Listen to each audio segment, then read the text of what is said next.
नमस्कार, NMF news पर आप सभी का बहुत स्वागत। मैं हूं आपके साथ अभिषेक पुरी। पिछले 2 महीनों में जियोपॉलिटिक्स जिस तरीके से बदली है उसके बाद अंदाजा लगाना बहुत ज्यादा मुश्किल हो जाता है कि कौन किसके साथ है, कौन किसके खिलाफ है, कौन किसका दोस्त है और कौन किसके विरोध में काम कर रहा है। ऐसा ही हुआ सऊदी अरब और पाकिस्तान के बीच। ये एक डील, यहां सऊदी अरब और पाकिस्तान के बीच एक डील साइन हुई है। नाटो की तरह ये डील साइन की गई। जिस तरीके से नाटो में 32 देश हैं, उन देशों में से अगर किसी भी एक देश के ऊपर कोई देश हमला करता है तो वो 32 के 32 देशों के ऊपर हमला माना जाता है। सऊदी अरब और पाकिस्तान ने भी ऐसी डील की है कि अगर पाकिस्तान पर कोई हमला करता है तो वो हमला सऊदी अरब पर भी माना जाएगा।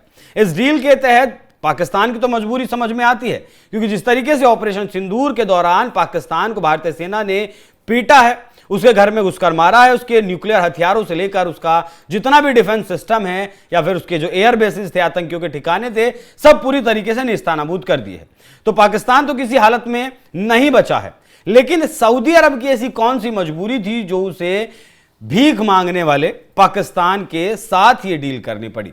वो पाकिस्तान जिस पाकिस्तान को हथियारों के संरक्षण के लिए सऊदी अरब को उसके कटोरे में पैसे डालने पड़ते हैं, उस सऊदी अरब को पाकिस्तान से डील आखिर क्यों करनी पड़ी?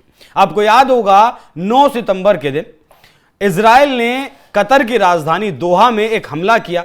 इस हमले में के पीछे का कारण बताया गया कि दोहा में हमास के आतंकी रह रहे थे, कतर उन्हें पालने का काम कर रहा था।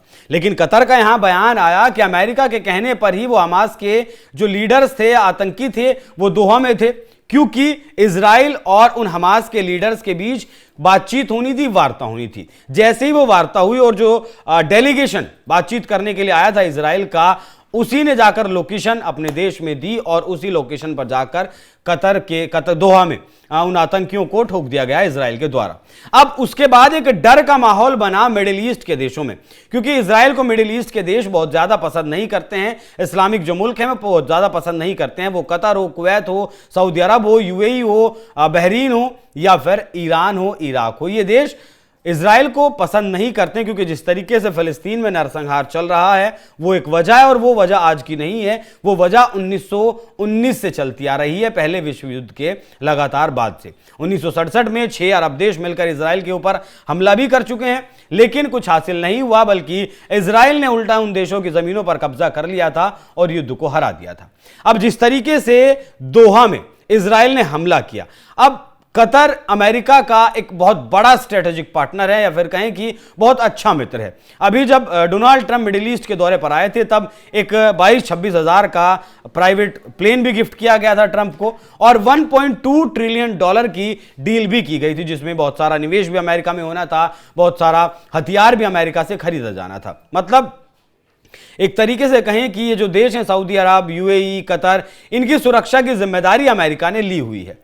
अमेरिका ने जब इनकी सुरक्षा की जिम्मेदारी ली हुई है, उसके बाद अमेरिका का एक सहयोगी अगर कतर के ऊपर हमला कर देता है तो वाकई में चिंता का विषय है, और यह विषय है धोखे का। यह पता चलता है कि अमेरिका ने धोखा किया है कतर के साथ। अब इसी धोखे को देखते हुए सऊदी अरब पहले ही बचने की कोशिश कर रहा है। हालांकि सऊदी अरब ने भी $600 बिलियन की डील की थी ट्रंप के साथ। जब ट्रंप मिडिल ईस्ट के दौरे पर आए थे, यहां बहुत सारी बातें हुई थी।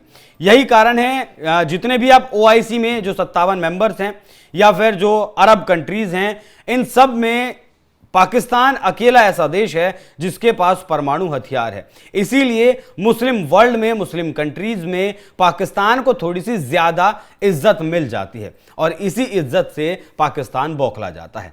पाकिस्तान का समझ आता है उसे भारत से बचना है, इसलिए उसने नाटो जैसी डील की है। लेकिन सऊदी अरब पर आखिर हमला कौन करेगा? सऊदी अरब पर को क्या खतरा है कि इजराइल इसके ऊपर हमला कर सकता है? क्योंकि जिस तरीके से अब्राहम अकॉर्ड करवाना चाहते हैं डोनाल्ड ट्रंप सऊदी अरब और इजराइल के बीच में, ट्रंप चाहते हैं कि सऊदी अरब नरम रवैया इजराइल के प्रति अपनाए, सऊदी अरब इजराइल को मान्यता भी दे। हालांकि जो गाजा में चल रहा है, जो फिलिस्तीन में चल रहा है, जो इजराइल कर रहा है, उसकी भर भर कर निंदा सऊदी अरब के द्वारा की गई थी। लेकिन उसके बावजूद भी हम आज समझने की कोशिश करेंगे कि क्यों सऊदी अरब मजबूर हुआ, क्यों सऊदी अरब को पाकिस्तान के साथ जाना पड़ा। असल में परमाणु हथियार पाकिस्तान के पास है सिर्फ, और किसी मुस्लिम देश के पास नहीं है। सऊदी अरब ने पाकिस्तान को आर्थिक सहायता दी। साफ साफ कहें तो पाकिस्तान ने यह डील केवल भारत से बचने के लिए की है, लेकिन सऊदी अरब की तरफ से यह डील मजबूरी के साथ साथ सोची समझी चाल भी है। विश्लेषकों का कहना है कि सऊदी अरब को अब पहले की तरह अमेरिका पर भरोसा नहीं रहा। कहा जाता है कि समझौता अमेरिका की धोखेबाजी का नतीजा है। अमेरिका शुरू से चाहता था कि सऊदी अरब इजराइल के साथ अपने रिश्ते सामान्य करे। सऊदी को अब अमेरिका की सुरक्षा गारंटी पर यकीन नहीं रहा। 5 पॉइंट में अगर समझें सऊदी अरब की मजबूरी को, तो पहला तो इजराइल का कतर की राजधानी दोहा पर हमला करना, दूसरा ईरान से सऊदी अरब के तल्ख रिश्ते, तीसरा अमेरिका की सुरक्षा गारंटी पर सऊदी को भरोसा नहीं रहा, चौथा पाकिस्तान एक परमाणु संपन्न देश है, पांचवा मुस्लिम मुल्कों को एकजुट करना। हालांकि मुस्लिम मुल्कों को एकजुट करने की जो कवायद थी वो ईरान और इजराइल के बीच जब हमला हुआ था तब भी कोशिश की गई थी। पाकिस्तान ने ही उसका बीड़ा सबसे पहले उठाया था, लेकिन उसके बाद ट्रंप ने व्हाइट हाउस में बिठाकर आसिम मुनीर को पता नहीं कौन सी बिरयानी खिला दी कि फिर आसिम मुनीर ने और पाकिस्तान ने मुस्लिम मुल्कों को एक साथ आने के लिए ईरान के समर्थन में नहीं कहा। अब जैसे ही कतर के ऊपर हमला हुआ वैसे ही एक बार फिर से इस्लामिक वर्ल्ड साथ आए हैं। 60 से ज्यादा देशों ने कतर में मुलाकात की, निंदा प्रस्ताव पारित किया। हालांकि नाटो फोर्सेस की तरह इस्लामिक नाटो फोर्सेस बनाने का भी एक प्रस्ताव यहां रखा गया था, लेकिन उस प्रस्ताव पर मोहर नहीं लग पाई है। और ऐसे में अब इसी महीने के अंत में यूएनजीए की बैठक में पाकिस्तान शिरकत करने वाला है। शहबाज शरीफ के साथ आसिम मुनीर भी जाने वाले हैं। मतलब जहां काम शहबाज शरीफ का है वहां भी आसिम मुनीर उनके साथ जाने वाले हैं। और उसके बाद इन तीनों नेताओं के बीच, डोनाल्ड ट्रंप, शहबाज शरीफ और आसिम मुनीर के बीच एक बायलैटरल मीटिंग भी होनी है। तो दावा यह किया जा रहा है कि इस मीटिंग के होने के बाद कतर के समर्थन में पाकिस्तान नहीं बोलेगा। ठीक, और इजराइल जो है, एक और कारण यह भी है कि जिस तरह इजराइल ने कतर की राजधानी दोहा पर हमला किया, इसने भी सऊदी अरब की चिंता को और ज्यादा बढ़ा दिया। पाकिस्तान और सऊदी अरब के बीच रणनीतिक रक्षा समझौता पड़ोसी कतर की राजधानी दोहा में हुए हमले के ठीक बाद हुआ।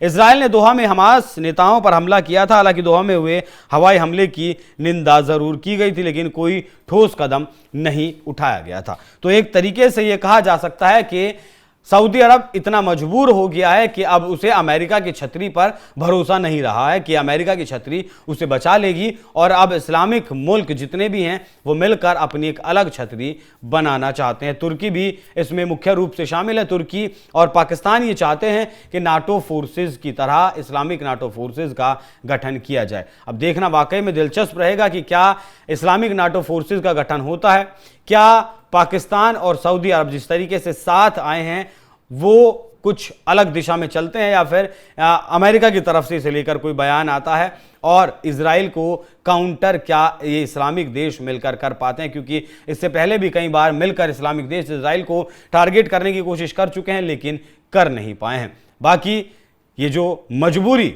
सऊदी अरब की दिखी है, अमेरिका के ऊपर कम होता भरोसा, उस पर आप लोग क्या सोचते हैं? अपनी राय हमें कमेंट बॉक्स में जरूर बताइएगा। नमस्कार।